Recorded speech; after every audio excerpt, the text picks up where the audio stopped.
Edwards from Brain Smart People Development, and you're listening to Rawthentic Leadership, a series of conversations, insights and inspirations with leaders who are real, raw and authentic.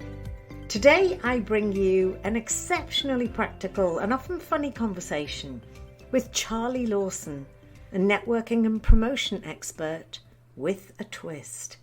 We redefine and reframe networking, ditching its negative stereotype, and Charlie then fires nugget after nugget of practical tips for anyone wanting to build meaningful business relationships.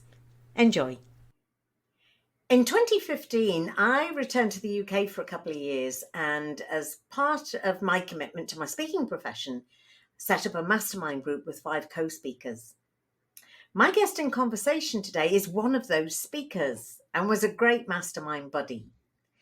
Charlie Lawson is a business networking and promotion expert with a twist, which is why this introduction is quite short compared to usual, and you'll discover why a little bit later.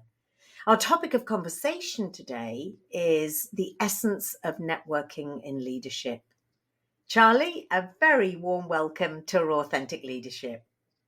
Thank you, Claire. Good to be on, and good to chat after a little while, definitely. It is. It's good to reconnect. Now, Charlie, look, I am keen to explore more about how you got to be doing what you're doing today. But I think we'll put that aside for one moment because I think that's a story worth waiting for. So maybe we can start off with you sharing your definition of networking in business. Yeah, of course. I mean, networking's a funny word because I think so many people look at it as a somewhat of a dirty word, and it's, has slightly negative connotations. It's almost as bad as network marketing. Yeah, let's not go that far. But no. It's one of those words that I think for some people it strikes fear into them. For some people it just makes you think of some pretty bad experiences. I've definitely had a few of those. Mm-hmm. And for others, I don't know. I just don't know if they get their head around. I was away with the family over Easter a week or so ago, and I was having a chat with my brother-in-law, and he's definitely a bit of an introvert, and not very socially, finds some social situations a bit awkward, let's put it that way. But he just couldn't get his head round the fact that you're at a network event and you don't know people and you've got to go and talk to them as though you really like them, and you really, whereas he just couldn't get his head around the fact that actually it's clear that you're just trying to get something out of them. I was like, well, yeah, if you are making it very clear you're just trying to get something out of them, then that's going to be a problem, of course. Which is that negative stereotype, isn't it? Yeah, it's something slightly icky about it. Something slightly, you hear the word schmoozing. I did a blog on that not so long ago, and the blog title is networking just schmoozing? And schmoozing, it definitely has some negative connotations. It's an old Yiddish word, in fact. But it kind of suggests that you're trying to get something,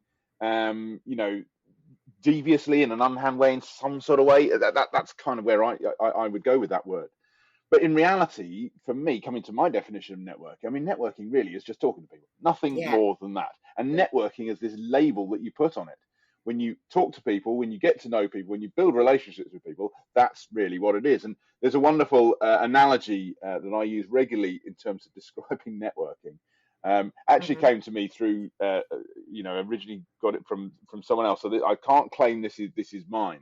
I'll reference him, Andy Bounds, good guy. If you want to check, because I can't claim this as my own. But he talked about networking as going to a networking event a bit like a fishing net.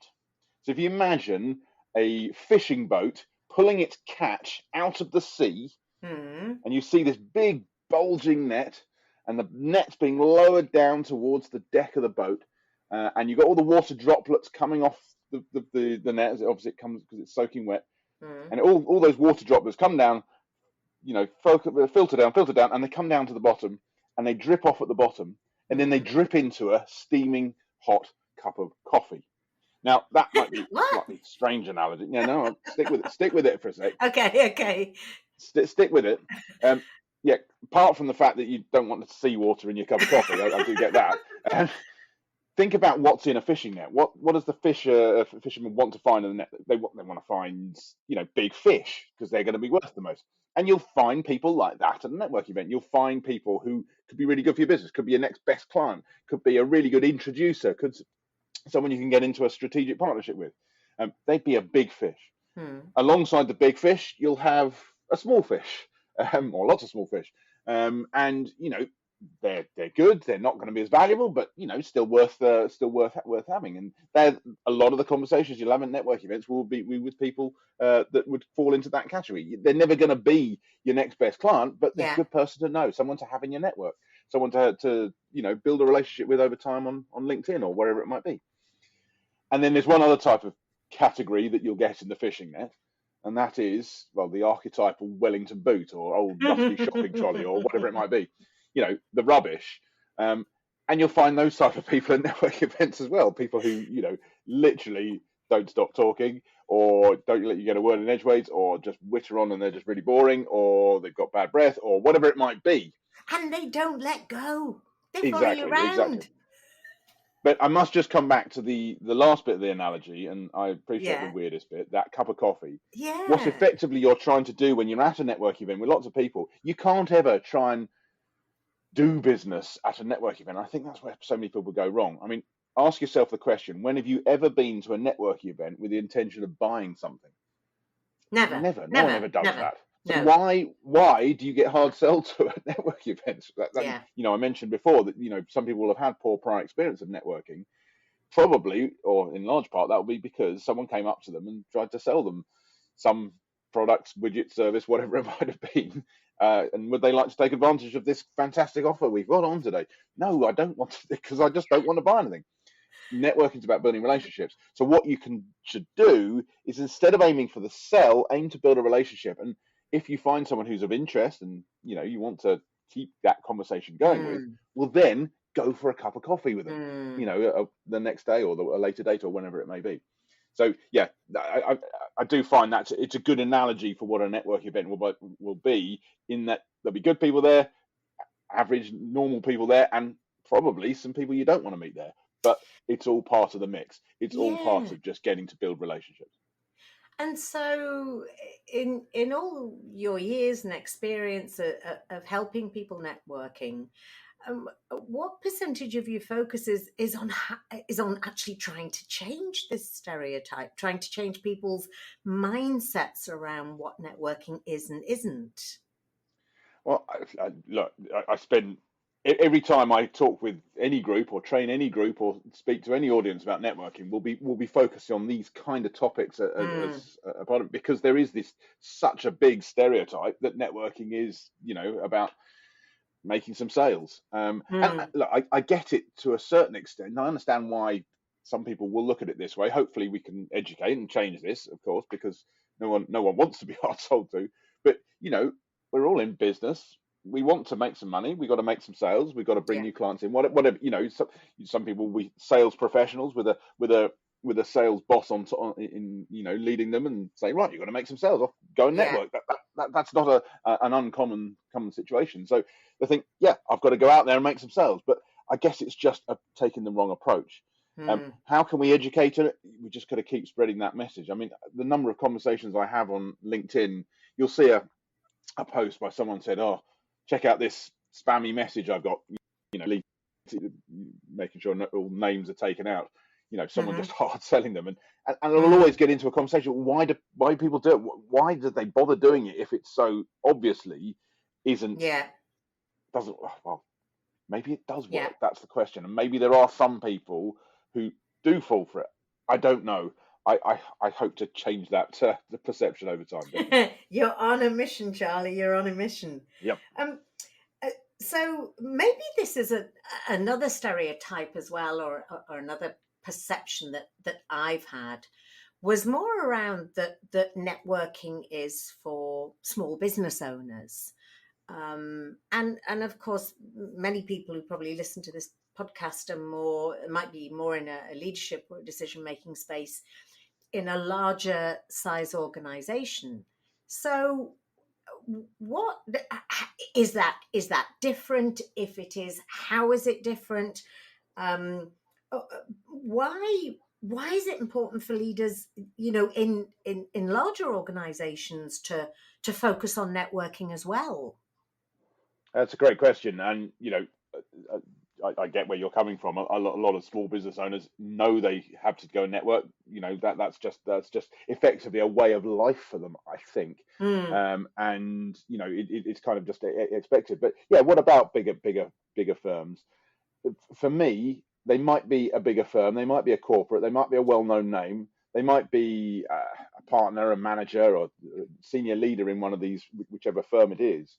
But the fact is that those firms are still full of people. Yeah. Whenever you are trying to do a deal with a big firm, let's just put it like that, it's still a person within that firm who's going to agree or not agree to do that deal with you. So the point about building relationships, because that's what networking is, still stands. And okay, it might not be quite as direct sometimes for a big firm versus a small or medium-sized enterprise. In an SME sense, you have to have, if the phone's not ringing, then you're not in business. Yeah.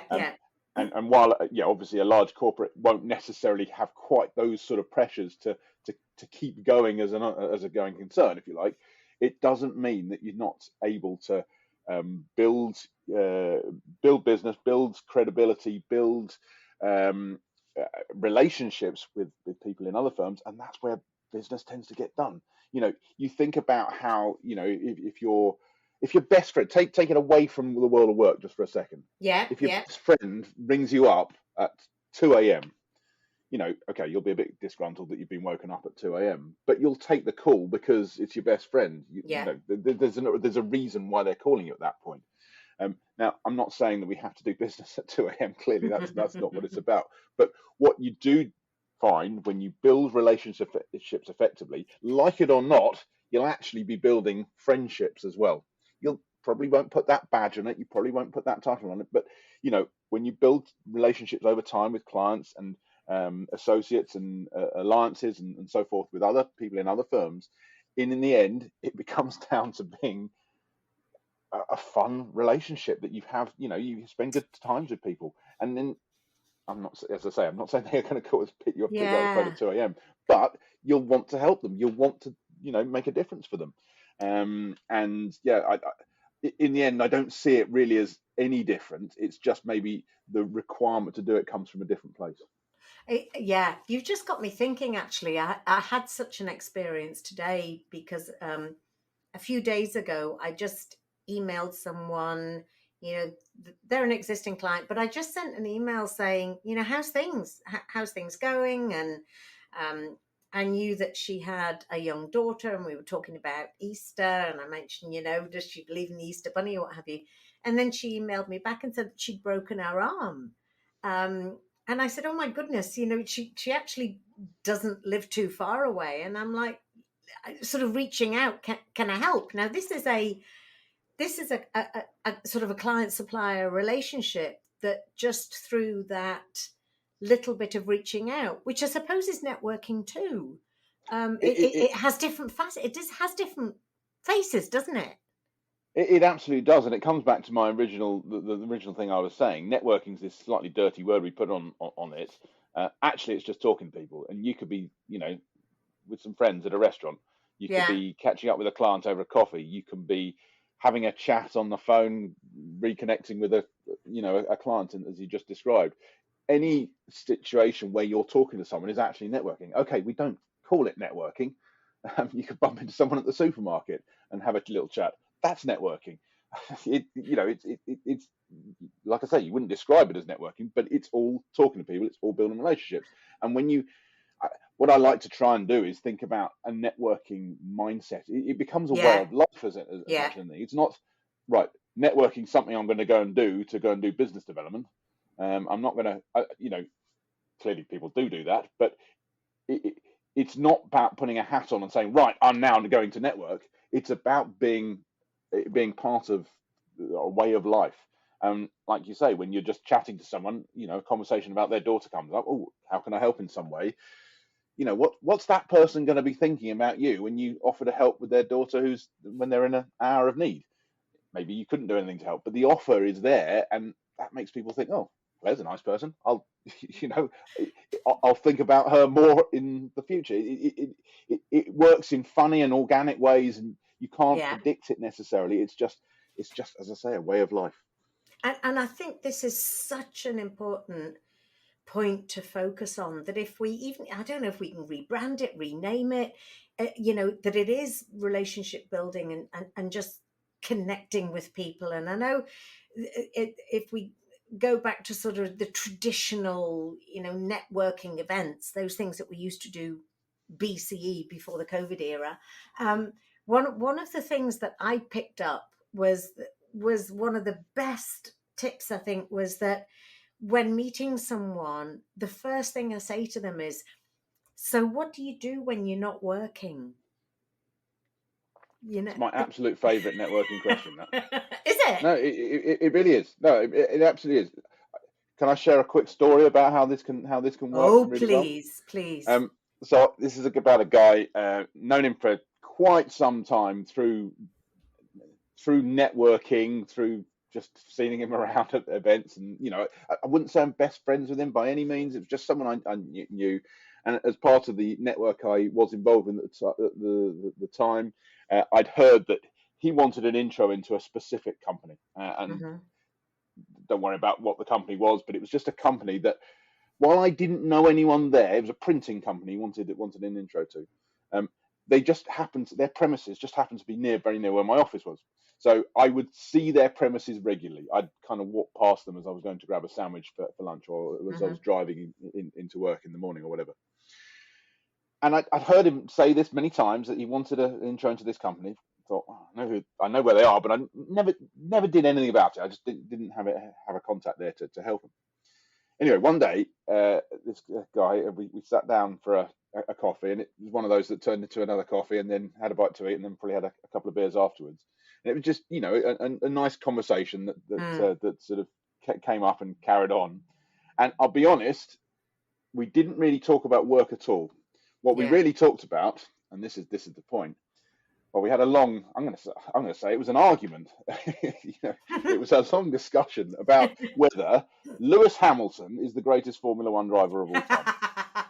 Now, at this point, listeners to this may be thinking one of three things. Well, yes, of course he is, maybe the first thing. No, he isn't, insert name of other driver who is, or probably for a lot of people, who's Lewis Hamilton? Who's Lewis Hamilton? Yeah, or doesn't he just drive around in circles? That's probably what people are thinking. Anyway, the point of that is not relevant. The point of what happened is what came next. So we had this long discussion. About 2 or 3 days later, I was driving into work, and I drove past the company that this guy wanted to get into. And I didn't just drive past. I drove in, went into the reception, and said, "Look, you don't know me, but there's someone I know who really wants to get an introduction to someone in this company." I think he was the facilities manager he wanted. Would it be possible to set up an introduction? And this was just to the person on the reception desk. And he said, "Yeah, of course it would." His name said, let me see if I can work it out. And as it turned out, I was able to make the referral for him. The key question for me, though, is what changed over, a number of a good while. I don't know how long. A good while, a few months maybe. I knew that he wanted to get a referral into this company. I had that conversation. I then went and did something. What changed? I think what changed is I knew stuff about him. We built a relationship. We connected.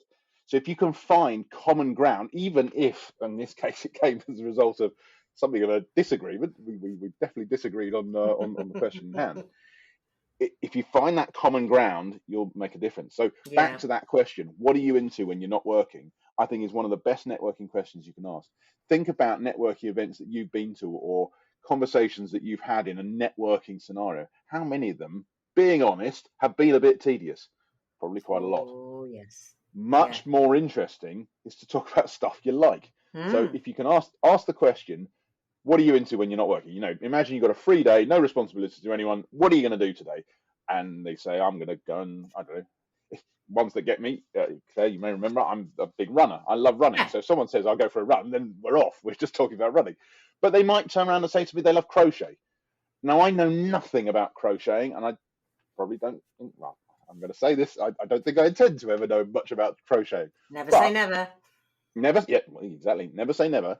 The thing is, when you hear someone talk passionately about something they're interested in, it's more interesting, even if I don't really know anything about it. Yeah. And it also creates that, ideally, if you can get the common ground, great. That's even easier to move the relationship forward. But even if you can't, you'll find something they're passionate about, and it'll be a great way to connect with them, in the sense that, when you follow up with them, perhaps drop them a connection request on LinkedIn, you might say something, really enjoyed hearing what talking about crochet. Can't believe you made that rug that's the room, or whatever. It just creates a connection and a feeling that you want to build a relationship, and it takes it away from how my brother-in-law that I mentioned earlier, was thinking, well, clearly you're just in this for yourself. You're not. You're actually in it to find out about them and get to know them better.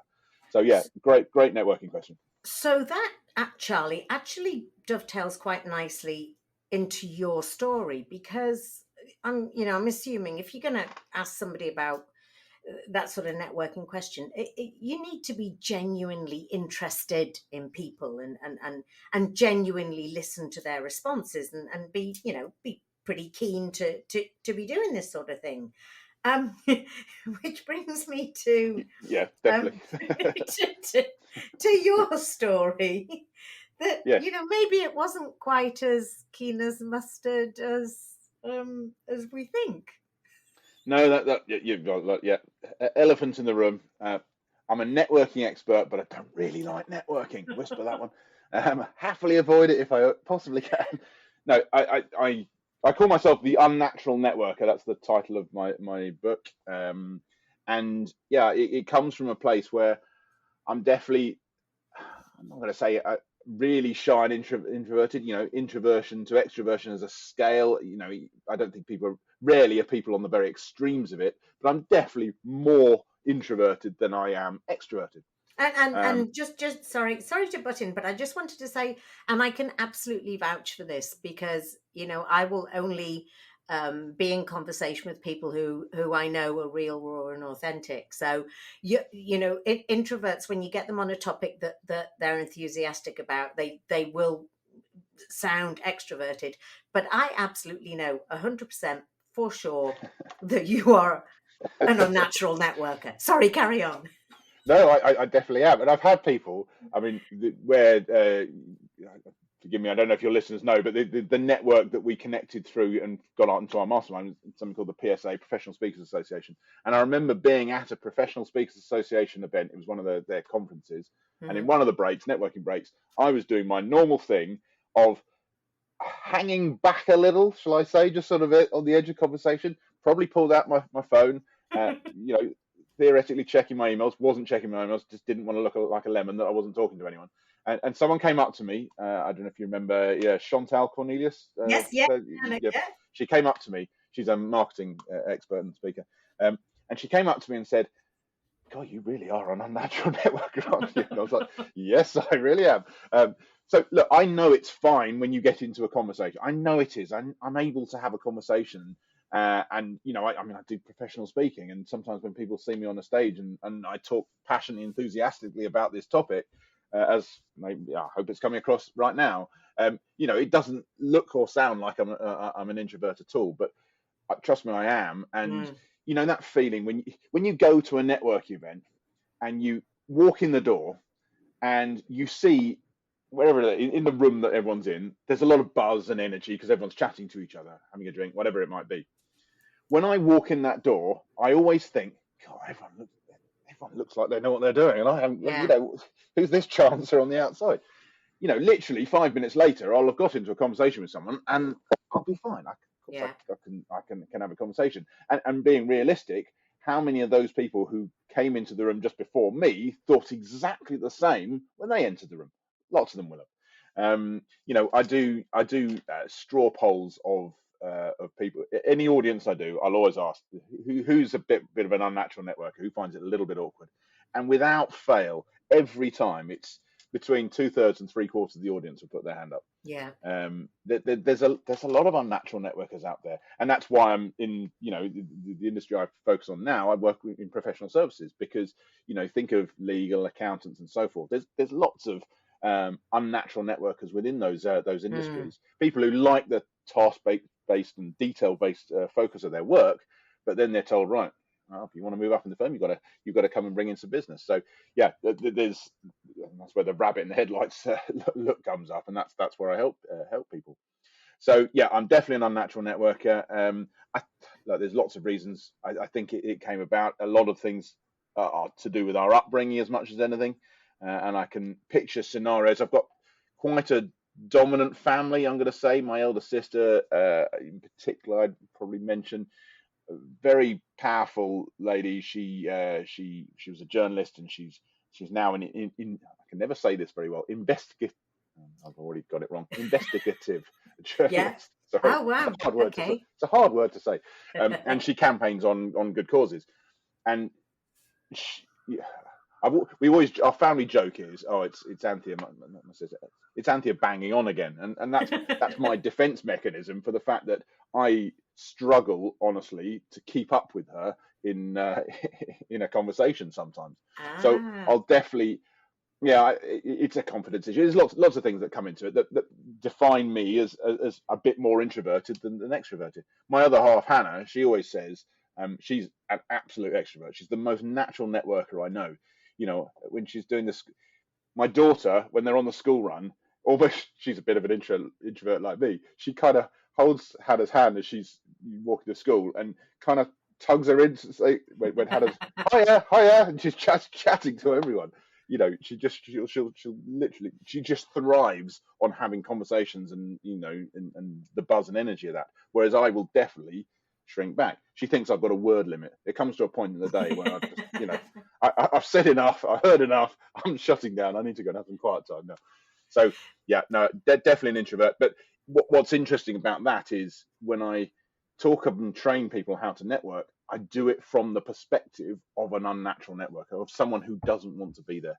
And I think people generally find that, especially when I'm, as I say, talking to professional service, they find it a good empathetic approach they understand the issue, if you like. So was there a defining moment for you? Was it a mindset thing where I know that there are benefits and advantages to this and I need to do it? How did you train yourself? How did things change for you? Or they haven't changed, I don't know. No, once an unnatural networker, always no. I clearly have got. Look, this is a skill that I've been developed over time. I don't think anyone, if anyone listening to this thinks, the thought of going to an event and talking to people, strangers I don't know, can't do it, all that sort of thing. You can absolutely train yourself on this. This isn't a, it's something you're born with. It's something you can build experience and build knowledge and build your skills in this. And the other thing I'd also say quickly before I answer that question, I also think that unnatural networkers, introverts, can be better networkers than extroverts. And I'll just give you a quick, for instance, why. That phrase "working the room." Yeah. That phrase absolutely puts the fear of God in me. The thought of going around and talking to everyone, that's a nightmare. I couldn't do it. But there's some people, natural networkers, who love just going and talking to everyone. What I'll do is I'll get into a conversation with maybe 2, 3, 4 people, just, a few people, but I'll spend a bit longer in that conversation. If you're working the room, you've got to, by the very nature of it, get around as many people as you can. Yeah. Whereas I'll spend a bit longer with fewer people, but the chances are, because I've spent a bit longer with them, if I have a proper conversation and do it well, I'm probably building a better relationship. Yeah. So maybe better is the wrong word. It's just a different way of approaching it. But yeah, where did it come from? So I guess full disclosure here, I didn't teach this to myself. I was involved in a relatively big networking organization for many years, BNI. Some listeners may well have experienced it. I don't know. So it's an organization. Charlie, you were the UK and Ireland director. Okay, well that's just me being an unnatural promoter as well as an unnatural networker. I don't like to talk about myself. Yeah, okay. I was involved in. I ran BNI in the UK and Ireland for 13 years. I was involved in the organisation at a sort of regional level, if you like, for a number of years before that as well. So BNI is where I've got my networking knowledge from and experience from. Where did the unnatural networker thing come in? I think, there's a story around that, definitely. So I became national director, running BNI in the UK and Ireland in 2009 it was. And I remember probably for the first 2 or 3 years, there were two of us running the business. There was Tim, who I'm going to be honest with you, he did all the work. He was like the person who, did the spreadsheets, did the contracts, did, all the real hard work that I'm not very good at. He did all that, and I was more the public face, and I went out and spoke and did presentations and met the membership and so forth. And in that role, I just had a lot of people saying to me, I really needed to be published. You need a book. You'll get speaking opportunities if you get a book. That was what I kept hearing. And I heard my coach say it. I heard the founder of BNI said, as one of my mentors. You just heard lots of different people saying. I think, really, I didn't think I was going to write a book. But when you hear something so many times, you think, okay, I'm going to go and do it. So I started writing a book, and it was always going to be about networking. But that phrase writer's block. I don't know if I could say it was writer's block. It was just block because I hadn't really written anything. I was just staring at a screen, not really getting anywhere with it. And I write a bit and 100 words here, 200 words there, but nothing was really, really flowing. And it was a conversation I was having with someone in the office. It was just I think it was a BNI member actually. I can't remember exactly the circumstance of it, but we were talking about it, and basically in that conversation, I didn't actually like networking that much. I struggled with that and realised this sort of introverted side of my character and where this came from. And it was in that conversation that we came up with the phrase "the unnatural networker." And once I'd got an angle, if you like, the turnaround was incredible. It flowed. I just wrote and wrote.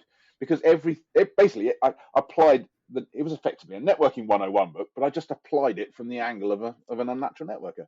And as I say, it flowed, and it's been great because it's differentiated me from any other networking expert. Because let's face it, most experts, to be honest, in any field, forget networking for a sec, any field, if you're an expert in it, it probably means you love it, you're passionate about it. Yeah. I'm an expert in it in the trade field, and I'm not passionate about it, which sounds like an elephant in the room, until you get the context of how that can actually be different. And I remember my it's one of my first speaking gigs that I did.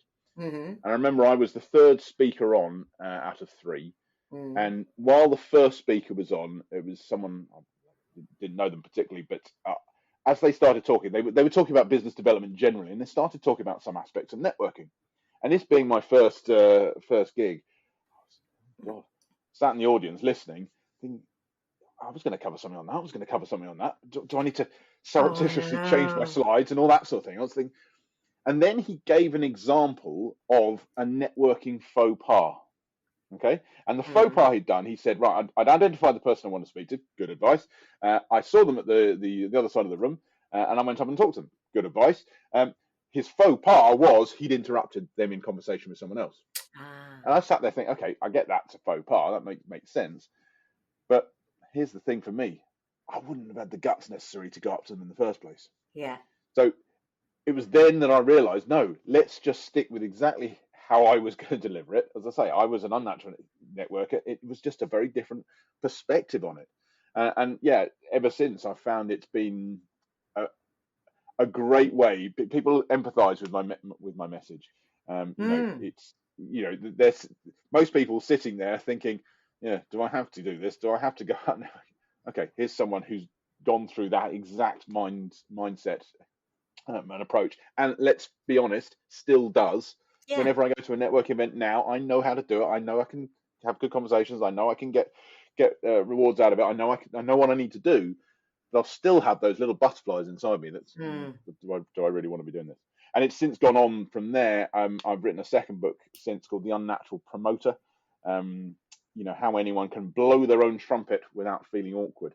Because again, it comes back to that. I like that title.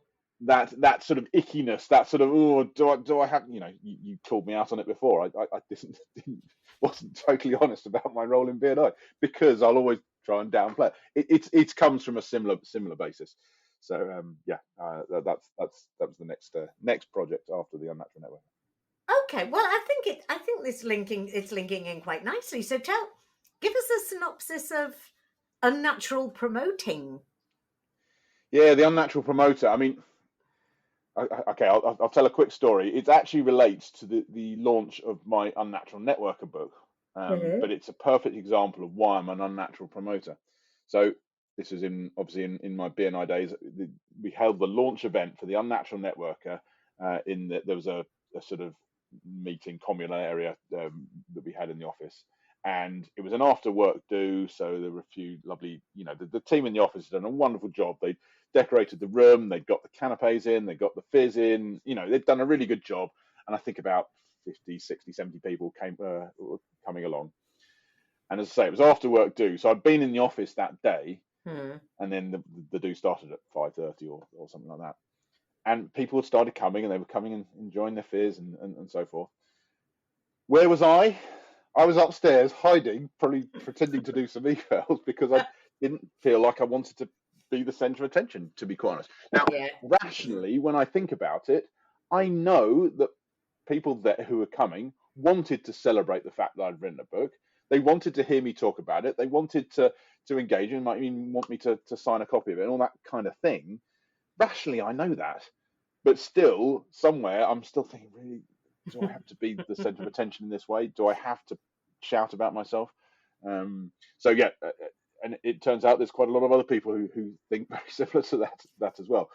The basic principle of the Unnatural Promoter is if you don't feel comfortable shouting about yourself, well, get other people to do it for you. Yeah. And when you get other people to do it for you, i.e. people you build a good relationship, this is where it all links, it's all the same thing in the end. It links back to networking. If you can build good relationships with people around you, well, they'll shout about you and then you don't have to.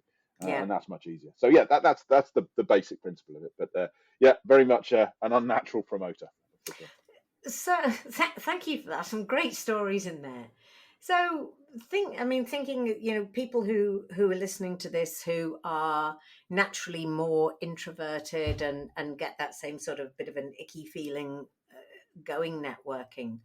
What's something, obviously besides buying your book, what's something that they can latch onto or practice or do, just something really simple and workable that, will make them feel just a little bit better about doing it? Cool. Yeah. I've got a couple of, two things come to mind straight away. One we've kind of already touched on, so I can cover that one quickly. I'll spend slightly long on the second one. We talked about earlier about asking people what people are into and finding that common ground. Yeah, do that when networking. It's so much more interesting to have conversations about insert subject that you're interested in. Formula One, in my case, was one. It's just more fun, honestly. Why go to something and make it really hard work? Have fun conversations rather than boring ones. That's tip number one. Second one, now obviously people are going to want to find out about what you do professionally. Clearly that's going to be a part of a networking conversation. So you can't just talk about your interest the whole time. Yeah. So when someone asks you what you do, look, the tendency for a lot of people, and this is why a lot of networking conversations are quite boring, is they'll literally list out products and services. I can do this for you, I can do that for you, I can do this for you, and do that for you. No interest. It's just not it doesn't help me in that situation in the conversation, but it also doesn't help me refer you. It doesn't help me do much for you. Much better, and this is an unnatural promoter trait coming in, is to tell a story about one of your clients. Then it's not about you for a second. It's about your client. Now, often there's still a bit more work to do on it, because if you talk about your client from the perspective of what you did for them, well, I did this for them, I did that for them, then it's back to being about you. So much better is to tell the story about the client in the sense that this is the situation they were in. They had problems because of X, Y, and Z. Maybe their turnover was down. They had problems with time efficiency. They had problems with sorting their staff out. Whatever it might be, they had a problem of some kind. You, the expert, then you swooped in and saved the day. We don't need to hear about that bit. What we then want to hear about is how the client feels after you're done. So we heard about how the client felt before, i.e., everything's bad. You swoop in, save the day, and now everything's great. Turnover's up, profits up, efficiency is up, whatever it might be. Then, as I say, you're not talking about yourself, you're just talking about the client. Other benefits, you told a story, that's just generally more engaging than a load of facts. And the other real benefit of it is you can then, or the person who hears that story can then share that story. It's much easier to share a story than a bunch of facts. Yeah. And added to that, when you hear a story like that, you think, well, that sounds good. I can think of another company that would do that use of that service, and that's where referrals happen. Absolutely. And then if they say, tell me more, then you can talk more about your role in it. Exactly. So yeah, telling stories, I think, is a really powerful way of networking as an unnatural promoter. You've just reminded me of when I used to live up on the Sunshine Coast in Queensland. There was a networking group that I belonged to. And I think we met every 2 weeks, and it was always the same. It would be, that they'd stand up, say their name. I help A target group with B service so that, D, I don't know, outcome or what have you, and then there was this one woman, and her business was a telecoms business, but helping other small businesses. And every time she'd say, well, can I share something that happened last week? And that's exactly what she'd do. And we all couldn't wait till we got round to her because we knew she was going to share a story. Yeah, stories are powerful. They just tug at, especially if you can find the emotion in them. Yes. And sometimes people think emotion has to be something sad, or but emotion can be joy, it can be anger, it can be anxiousness, it could be all sorts of things that could come into emotion. And if you can find the emotion of how the client felt, like I said, before you turn up and then after you went away, well, then you'll have people. People can sit in that person's shoes and think, oh, I know someone who's like that, or I've experienced that myself, and it just really helps referrals. Yeah. No, it's a great strategy and a great reminder. Thank you, Charlie. And they're going a bit more, I suppose, a bit more global now in terms of, what we went through for, I don't know, 2.5, 3 years. Has the world of networking changed? And if it has, how has it changed, and to whose advantage? It's definitely changed. I mean, like we've all found out that it's very easy to do things from home. The way Zoom and other platforms allow us to communicate and interact with each other has definitely had a change on networking for sure. I mean, I'll take BNI as an example for a sec. Within 1 week, every single BNI group around the world pivoted to being online, just like that. And it was. I definitely felt proud of the part that we were able to play, helping the small business community as it is for BNI members, get through some really tough times. It probably became a bit more challenging as the world started to open up, but wasn't fully open up. So effectively, you'd have some people you'd have choice effectively, and that was probably more challenging than actually the initial panic of what we went through in first half of 2020. So yeah, how's it changed since? For me, and I think a lot of people will probably vouch for this. If you want to get together in a group, i.e., there's more than 3 or 4 of you, and most networking events will be a lot more than that, obviously 20, 30, 40, 50, 100 people, then in person's always going to be better. It just is. It's just energy. There's just buzz. There's it's so much. When you think of a Zoom window, when you've got lots of people on it, the person talking is surrounded by the yellow box. It's fine if there's one or two, a couple of people on the call, because it's easy. But when there's 30 people, it's so hard for the you've got to fight for control of the yellow box for one. And maybe someone will say something funny, and you'll see people laughing, but you won't hear the laughter because there's only one yellow box, and it just doesn't have the same thing. Yeah. That said, for a one-on-one, a networking conversation over coffee, and I would say this is another unnatural networker thing coming in. If you don't like going to big events, don't go to the big events. Go and do your networking in a one-on-one environment. It's much easier. It's probably be more effective, honestly. Network with people over a coffee. Now, do you need to physically have that, be in a cafe or a restaurant or whatever and have a coffee with one another? No, you can do it over Zoom just as effectively. So it allows for networking, to happen much more easily and more time efficiently and more, forgetting, you're in Australia, I'm in the UK. We can effectively be on Zoom, and effectively we're in the same room together. It's that good. So I think that's, for me, is where the big difference is. Bigger events, definitely in person. Now that's just fully back operational. That's always got to be the best way to do that. But to do one-on-one, then Zoom makes that very powerful. And let's have a virtual coffee, which sort of brings me to the one of the things that, because I enjoy face-to-face networking, although I've become maybe slightly a little bit more introverted.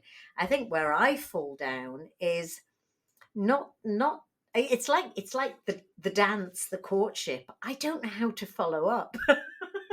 It's like it gets awkward, you sort of do a little connection on LinkedIn, and then I suppose, do you then say, how can I help you? Who is there? Someone I want to connect you with? How do you follow up? How do you do that? Yeah.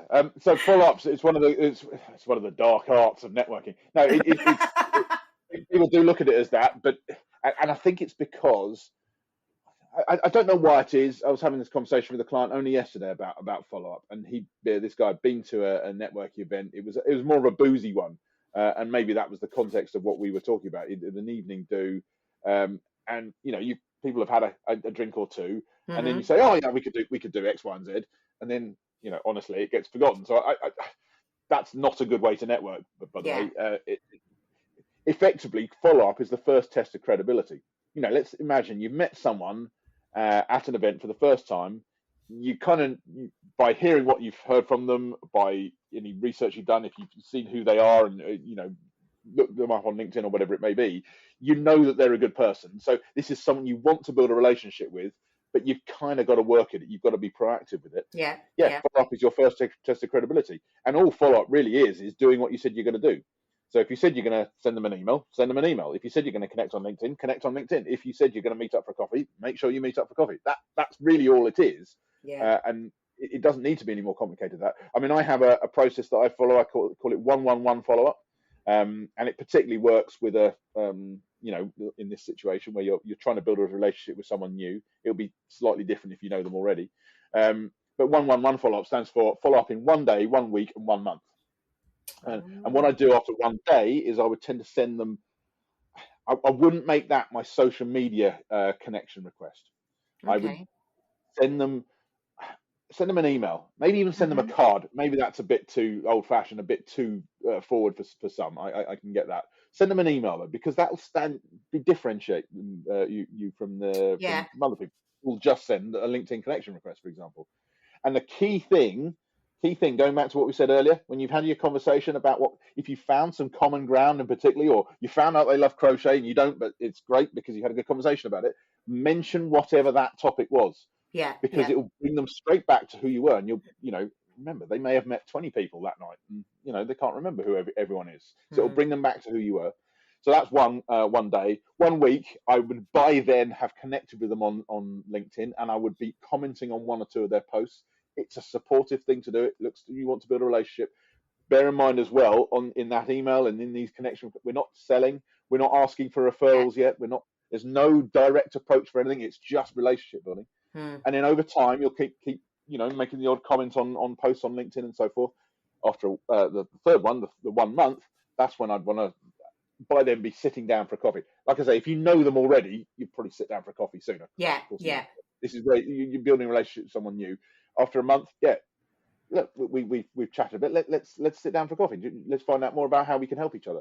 And again, we're not going in for the hard sell. We're not trying to ask for referrals straight away. We're just looking to see how we can help them. And naturally, most people will reciprocate and say, well, how can I help you? And that's where you get the opportunity to ask if appropriate.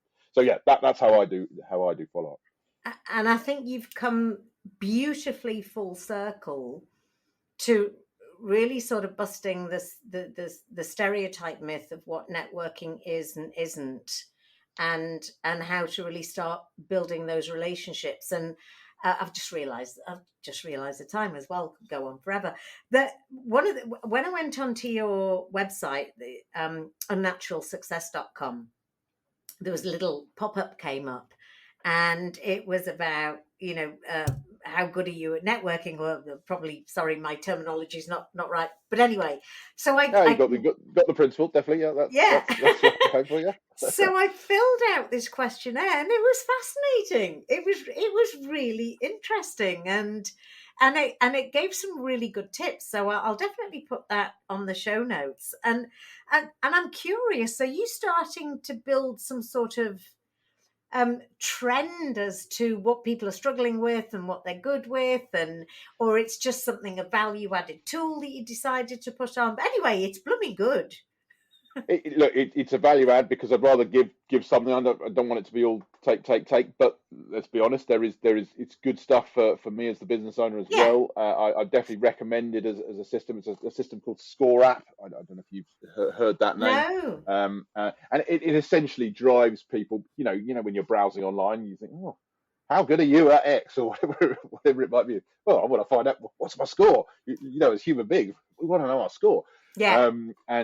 So yeah, it's a good system that effectively filters out, people who might be genuine prospects for me as clients, and tells me a bit of information about where they need help the most. So it's a good starting point for a conversation for me with them as well. But yeah, the idea is you fill out the responses, and it gives you a number of tips, personalized to you, as to terms of how good at networking are you, and where's the low hanging fruit that you can quickly change one or two bits and make a difference.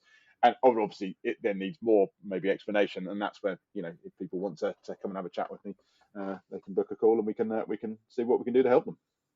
Well, Charlie, I think this has been one of the most practical, jam-packed, full of tips, and my favorite bit was the whole reframing of what networking is and isn't. And I'm so grateful that we've had this conversation, because I think it can be really, really valuable for some people. And what you were saying earlier is it maybe in professional services, and they're in a business development role, and they're tasked with networking, and maybe feeling extremely uncomfortable about it.